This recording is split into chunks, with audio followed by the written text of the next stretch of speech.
Alors, dans cette vidéo, je vais t'expliquer en fait la différence entre RTO et RPO.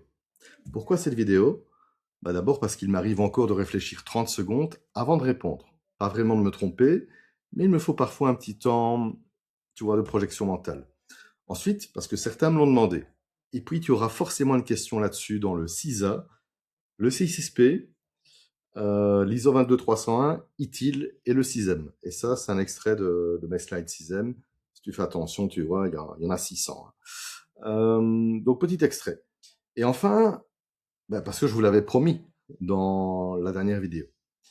Donc, le RPO, qu'est-ce que c'est? C'est Recovery Point Objectif. Le RPO représente la quantité maximale de données perdues acceptable pour le business. Autrement dit, jusqu'où es-tu prêt à remonter dans le temps après un incident? Est-ce que tu es prêt à perdre 24 heures de données, 48 heures, une semaine, un mois? Et je te parle évidemment dans le pire des cas. Et en fonction de ce RPO, je vais pouvoir adapter la stratégie de sauvegarde. Parce que je te rappelle qu'on aligne toujours la sécurité de l'information sur les besoins du business. Et oui, c'est bien de sécurité d'information dont on parle ici. On est en plein dans la continuité d'activité.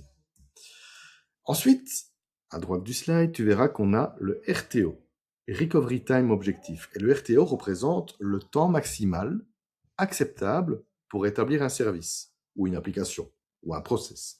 Autrement dit, combien de temps peux-tu rester à l'arrêt? C'est l'inverse.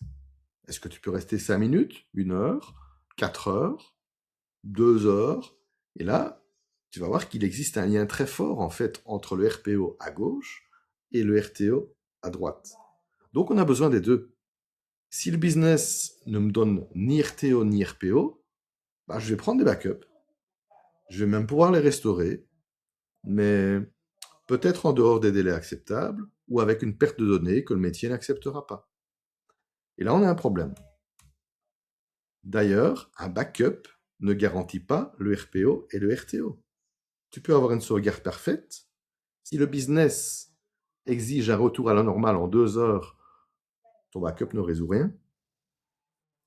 C'est là que toi, consultant, RSSI ou responsable continuité, tu apportes de la valeur.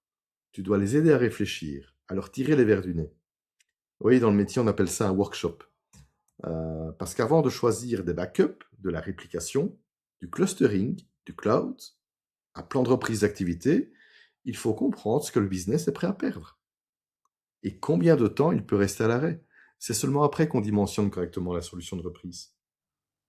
Alors, tu me promets que tu vas plus te tromper entre RTO et RPO?